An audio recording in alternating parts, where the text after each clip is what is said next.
On today's show, we'll recap the Leafs' loss in Nashville and get you an update on Timothy Liljegren. All that more coming up on today's edition of the Locked On Leafs podcast, part of the Locked On Podcast Network. It's your team every day. You're Locked On Maple Leafs, your daily podcast on the Toronto Maple Leafs, part of the Locked On Podcast Network. Your team every day.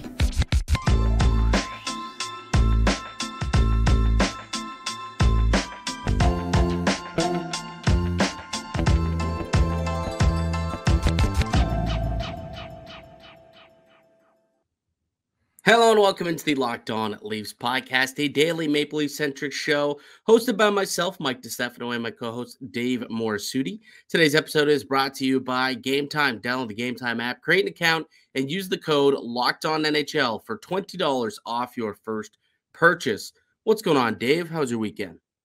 Weekend wasn't too bad. Some good and bad moments for my sports teams this weekend, let's just say. Yeah. Your Cowboys laid quite the beating on the Rams. Yep.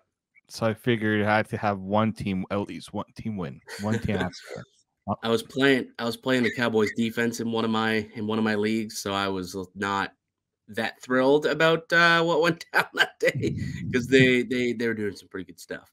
Let's get into this Leafs game here. 3-2 loss to Nashville Saturday night. Ilya Samsonov returned to the net for the first time in a week after Joe Woll proving, hey man, I might be the better play on a nightly basis. You might want to consider me. And Sheldon Keefe went to him 3 straight games. And then finally Sammy gets the net back. 3-2 in overtime was the final. I thought that he had a decent game. The first goal I did not like very much. But outside of that, I thought he looked better at least than he did in the games prior. Yeah, he gave him a chance to win, right? The team played very well in front of him for majority of the game. I thought they lost a little bit of steam, especially in the third period. And, it's kind of the same old story with the Leafs where when they're playing a team that's not as good as them, they open the door and give them opportunities to come into the game. And I felt like that's what they did against Nashville. But yeah, I thought Samsonov looked much better. It took him, I expected him to be a little shaky off the start just because he has to get himself into the game mentally a little bit there. And I thought he did just that. Yeah, the first goal was the only one I really had the issue with.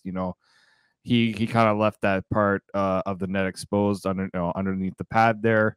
He even admitted after the game that, he wished he went butterfly right away and gave him a chance to stop Ryan O'Reilly, who, of course, had to score a few goals against his former club.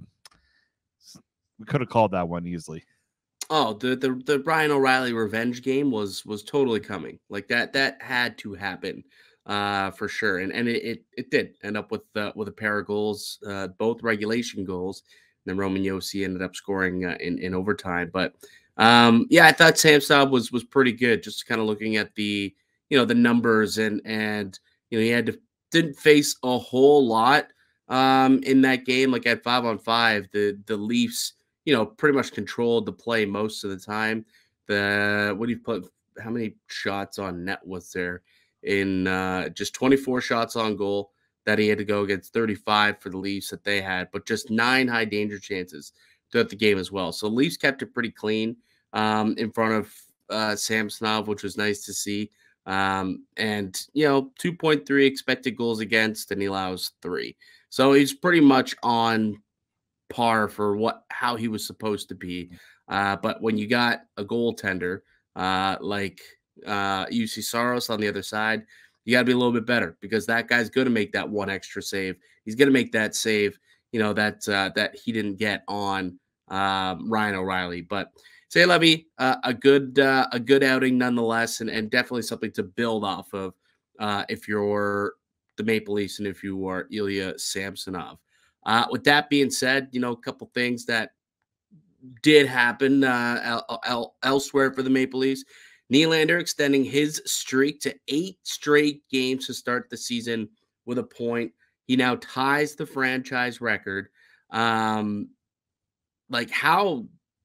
good is this guy playing right now? Like, this is actually here's a take for you Okay, I got a take for it. It's not my take. It's something. So I was at a Halloween party this weekend, and after that goal, we were getting into conversation, just saying like, "Oh man, Willie's having such a good year. He's been unbelievable." And someone turns to me and they're like, "Honestly, Willie's the better winger. Like he's better than Mitch Marner. They should trade Marner and give Willie Marner's contract."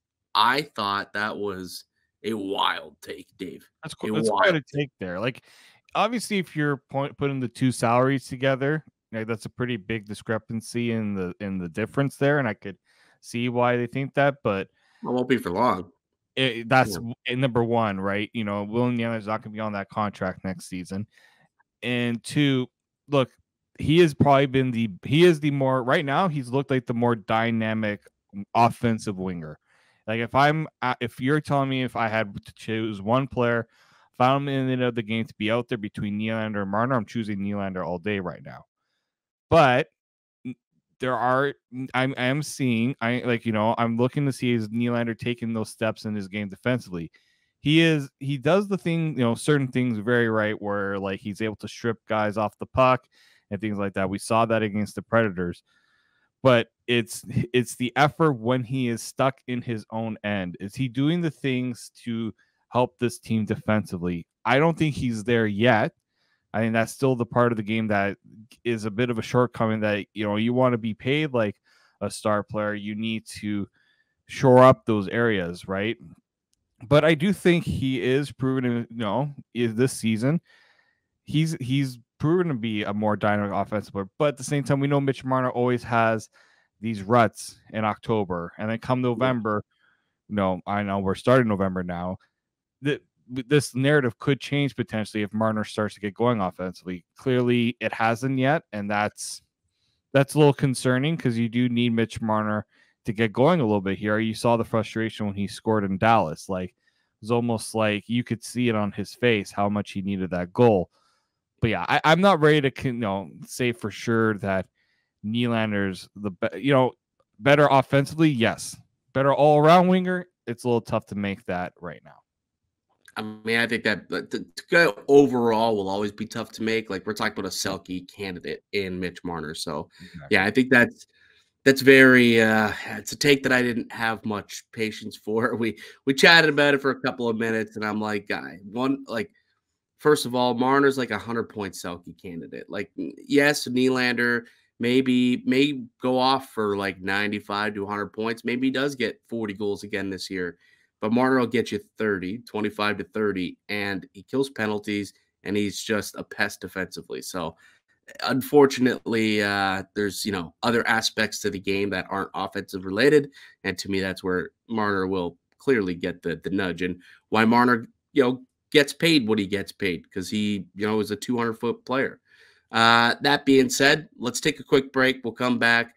We'll get through the good, the bad, and the ugly with tonight's game, and get you an update on Timothy Liljegren, who left the game with injury. So we'll get you all that news and more on the other side. But first, let me tell you guys about one of today's show sponsors. It's our good pals over at Game Time. You shouldn't have to worry when you're buying tickets to your next big event. Game Time is the fast and easy way to buy tickets for all the sports, music, comedy, and theater events near you. With killer last-minute deals, all-in prices, views from your seat, and their best price guarantee, Game Time takes the guesswork out of buying tickets. Game Time is the only ticketing app that gives you complete peace of mind with your purchase. All-in prices show your total up front, so you know you're getting a great deal without hidden fees. You can buy your tickets in 2 seconds in 2 taps. They're obsessed with finding ways to help you save money. Game Time has deals on tickets right up until the start of the event, and even an hour after the event starts. It's the place to find last-minute deals. With zone deals, you pick the section. Game Time picks the seats for an average of 18% in savings. And the Game Time guarantee means you'll always get the best price. If you find tickets in the same section and row for less, Game Time will credit you 110% of the difference. Take the guesswork away from buying tickets with Game Time. Download the Game Time app, create an account, and use the code LOCKEDONNHL for $20 off your first purchase. Terms apply. Again, create an account, redeem the code LOCKEDONNHL for $20 off. Download Game Time today. Last minute tickets, lowest price guaranteed. Welcome back into the Locked On Leafs podcast. Mike DiStefano and Dave Morassutti with you. We're recapping the Maple Leafs 3-2 loss to the Nashville Predators on Saturday night. If you are new to the program, you're just kind of stumbling upon us, we do have new episodes that come out each and every weekday, Monday through Friday. So if you want to stay informed on what's going on with the Toronto Maple Leafs on a daily basis, make sure that you're following us, Locked On Leafs. You can find our podcast wherever you find podcasts. Also, there's a video version up on YouTube every day as well. So make sure you go and subscribe there. All right, Dave.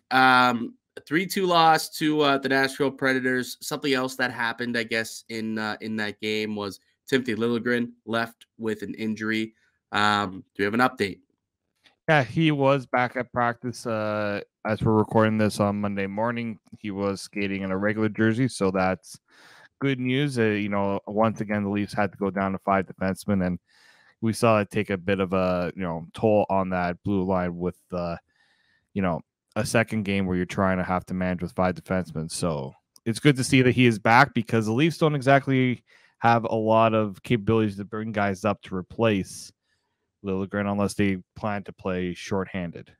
Right. Unless they are, guys are going on IR, then you can, get some cap space that way. But that doesn't seem to be the case for Liljegren. Guessing he'll be a game time decision tomorrow. We'll see what kind of happens there, whether he plays or not. I would imagine he does if he's in a regular sweater in practice today. Yeah. But because of that, again, it's a second game in a row where you saw the minutes for blue liners really kind of spike, and guys had to play some more minutes. Gio, 20 minutes scored, but 20 minutes of ice time. Klingberg, 20 minutes. Brody, 25. Morgan Rielly, again, 27 minutes, 48 seconds, almost 28 minutes of ice time last night. So he had to really pick it up. And William Nylander didn't really get much more ice time, only 10 minutes and 56 seconds. He barely touched the ice, and it was really a 4-man rotation at the end of the game there when it was tied up. And, Sheldon Keefe went with the guys who he trusts, but unfortunately unable to get it done. All right, Dave, let's get to the good, the bad, and the ugly. We do this after every single Maple Leafs loss. What was good about last night's game? What'd you like? Well, I like the fact that once again, William Nylander is able to keep that point streak going. I thought he continues to show why he is a very important piece of this offense. 7 shots on goal. He had a goal in this game, obviously. So continue to like what I'm seeing from Willie offensively. Yeah, and the goal, just the play that was just unbelievable. Like a good keep by Matthews, and then just a nice little play. Matthews, Marner, Nylander, all combining, and then Willie picks his spot. So I thought the goal was just a really pretty play. Deserves a little bit of a shout out. So I'm putting that first goal there for the good. The bad, Dave. What was bad? Well, I'm going to go with, not being able to really trust William Nylander, as you just said, to take up those minutes with Liljegren out. I understand you're not going to play the guy 20 minutes, but when you're down to 5 defensemen, I'd like to see that 5th defenseman play more than 10 minutes. Yeah. So it kind of exposed the lack of depth, and that's been a concern, right? With 1 or 2, I understand you're down McCabe and then you're down Liljegren. You're really squeezing that depth, but you should be able to trust your other guys you're bringing in to be able to play a little more than 10 minutes in a game. Yeah, I had the same thing. It was more just rotation management and, just kind of rolling with 4 guys pretty much the entire game. That's tough. That's tough to do early in the season. And at the end of a road trip too, right? Like that's 5 straight games been on the road. And all of a sudden you're asking, Riley to play 28 minutes nearly. You're asking Gio to get up to over 20 minutes. Brody up to 25 minutes. Like it's a lot. And hopefully it doesn't come back to bite them. We saw last year when, some people ended up with extra minutes throughout the year. They fell off in the playoffs. TJ Brody didn't look very good in the playoffs. Obviously Mark Giordano didn't look good in the playoffs either. And a lot of that, is stemmed, we believe, from maybe getting too much minutes in the regular season. Well, that's kind of what happened again here. Now it's one game. It's a one-off. It is what it is. But yeah, got to make sure that you're managing minutes a little bit better there. The ugly, Dave. What was ugly? penalties coming to bite this team. Like, also the when you're getting caught for the extra man, right? 6 men on the ice, like those are killer. And the fact that you were like 2 of those goals, right, coming off the power on the power play, like you can't do that to yourself. And I think the penalty kill needs work. Gio not boxing out O'Reilly, he even admitted that he needs to be better on that play. But that's where like Jake McCabe, Jake McCabe comes into play. Like he was a big minutes eater on the PK. Yeah, exactly. And look, this has been, I think, an issue that I've had with the Leafs PK for a long time, is their inability to box out guys in front. Part of that, I think, has to do with the fact that the Leafs don't exactly have that big, rugged defenseman, or even a few rugged defensemen that can really push guys and get guys out of the way there in the in front of the goal. So I think that's something they're going to have to either work on, or that might be something they might have to address down the road, because that's going to be an issue when you're going up against teams that aren't getting smaller. These they're putting their big guys, especially down low. I understand Ryan O'Reilly is not exactly a hulking player, but he works, man. Yeah, like it's not a goal I'd like to see. It's not how I want to see a guy score a goal, because you couldn't box him out in front of the net. Yeah. For me, it was like the first Ryan O'Reilly goal was the ugly for me. Yeah. Kind of a muffin shot on net, kind of just rolled off the heel of his stick, didn't get much on it, but he got enough because it ends up going right through Samsonov, and ends up into the back of the net. And even Sammy after the game was like, yeah, I can't let that go in. Like I got to go down earlier. I got to make that save. That's on me. So being accountable for that, but nonetheless, not a great goal, not a good one whatsoever. And then when you only allow 2 goals in the first 60 minutes, and that's one of them, that's 50% of the goals you let in. And you think if that doesn't go in, your team has a good chance to win that game. And unfortunately, just one mistake, and that's kind of been Sammy's thing. Is like every night there seems to be at least one goal where you're just you don't love it. And it came back to bite him again here tonight. All right. Let's take one more quick break. We'll come back and we'll get to some news and notes from, practice from the NHL. And there's also an update on Jake McCabe. So we'll get to that as well. I'm Mike DiStefano with Dave Morassutti. Listen to Locked On Leafs podcast, part of Locked On Podcast Network. It's your team every day. And today's show is brought to you by FanDuel. Right now, new customers get $100 or $150 in bonus bets with any winning $5 money line bet. That's $150 if your team wins. If you've been thinking about joining FanDuel, there's no better time to get in on the action. The app is so easy to use. There's a wide range of betting options, including spreads, player props, over-unders, and more. So visit FanDuel.com/LockedOn and kick off the NFL season. FanDuel, the official partner of the Locked On Network.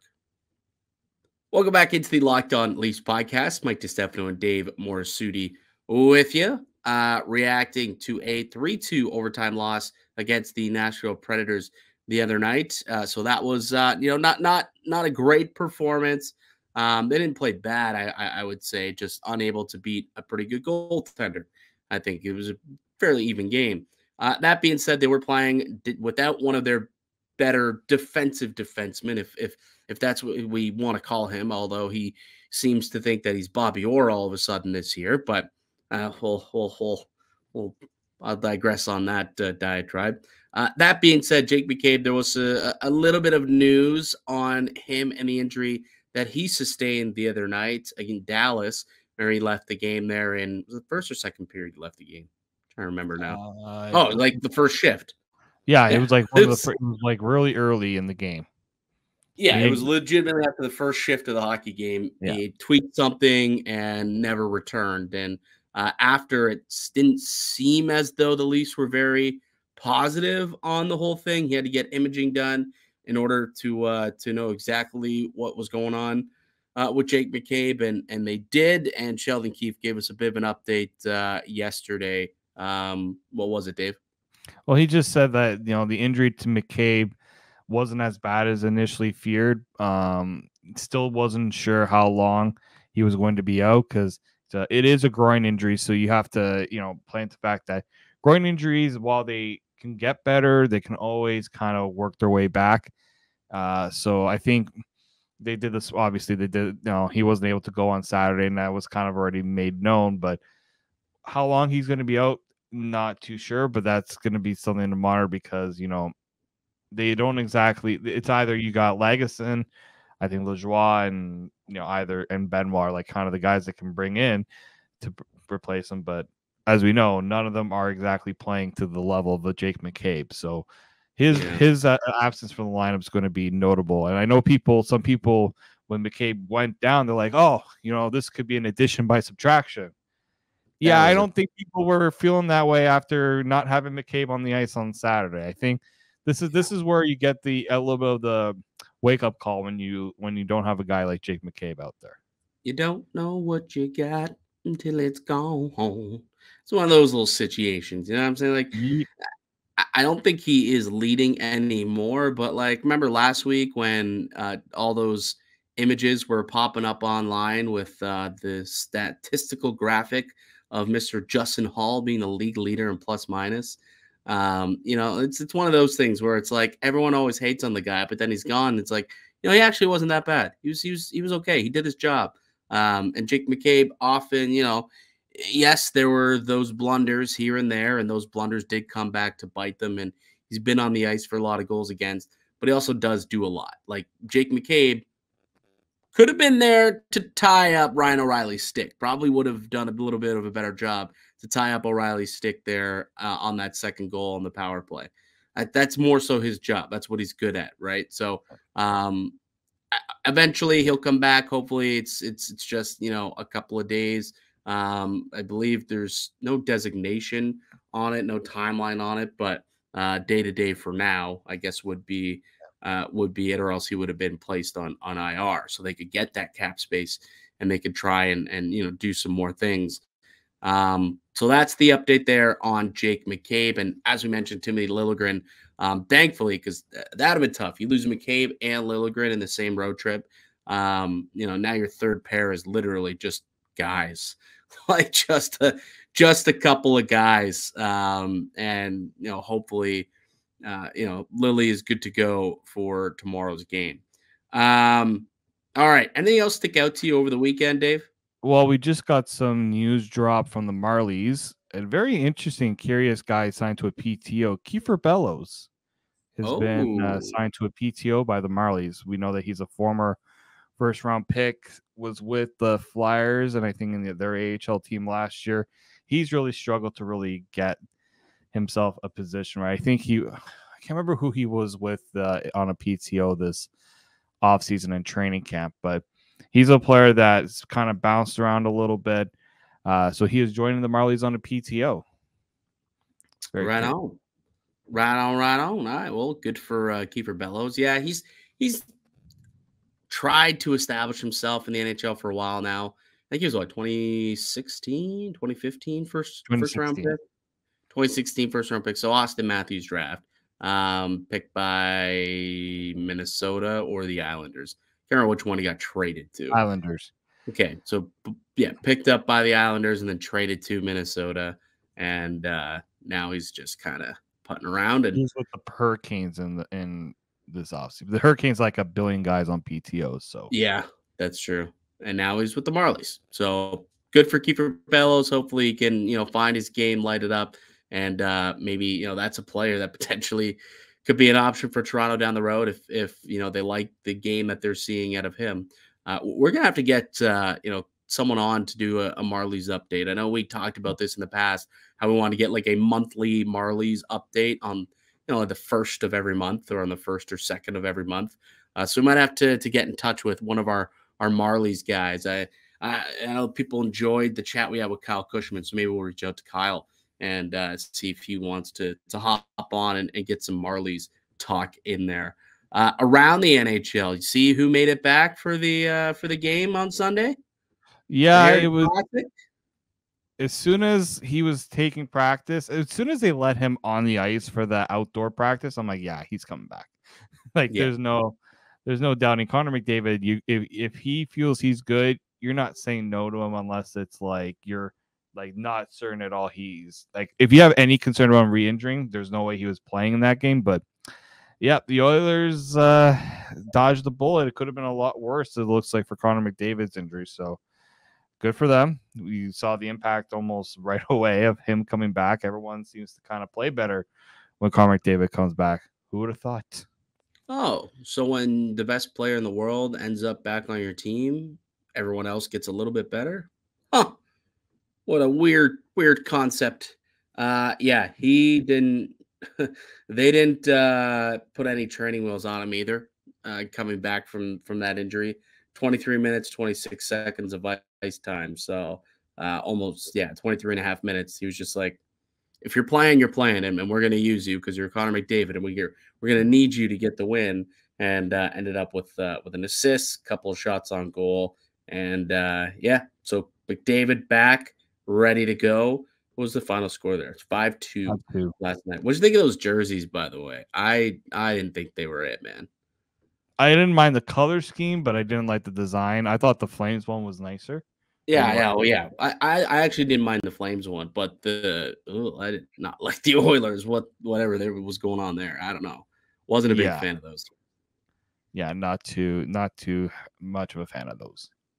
All right. Anything else before we head out for today? Stick out to you around the league? Should also pay tribute a little bit and give our condolences to Adam Johnson and his family. Yeah. What a horrific, just brutal news to get, especially, you hear the news Saturday and then Sunday morning I woke up and the news of his passing, and just it shows how dangerous hockey can be, and you forget that and how many close calls there have been. I think back to how many skate cuts we've seen, and there's been a lot. Like I remember who was the one that happened in Buffalo? The goalie. Well, I think Zednik was one that that they had to like pinch. Yeah. Richard Zednik had to like pin the guy, like it was the guy was a trainer from like the war, and he literally grabbed the artery and kept it together, and that's how close it could be from a fatal one. And just a reminder that the people talk about the protection, the neck protection. I think when you have a moment like this, I think you're going to see some talk about how we can avoid those disasters. But it was just really tough to see that news, and former NHLer playing in England, trying to keep his hockey career alive, and just terrible. Yeah, Clint Malarchuk was the one that I was thinking of, the goalie, and it just and luckily they were able to save him there. That was a scary situation, and then I do remember Zednik, the same thing that happened to him as well. But a very, very unfortunate situation for someone who's just trying to keep his hockey playing days alive overseas, and a very freak accident, and such a terrible, terrible situation there. So yes, our condolences to Adam Johnson and his family.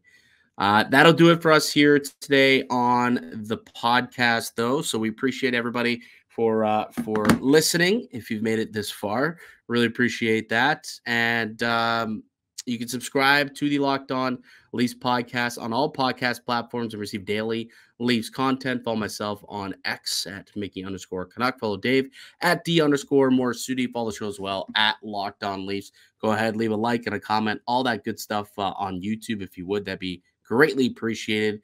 We'll be back with another episode for you guys tomorrow. Leafs back home hosting the LA Kings. So we'll tee that one up and get you guys ready for that tomorrow. So make sure that you're back here for that one. Until then, keep it locked right here on Locked On Leafs.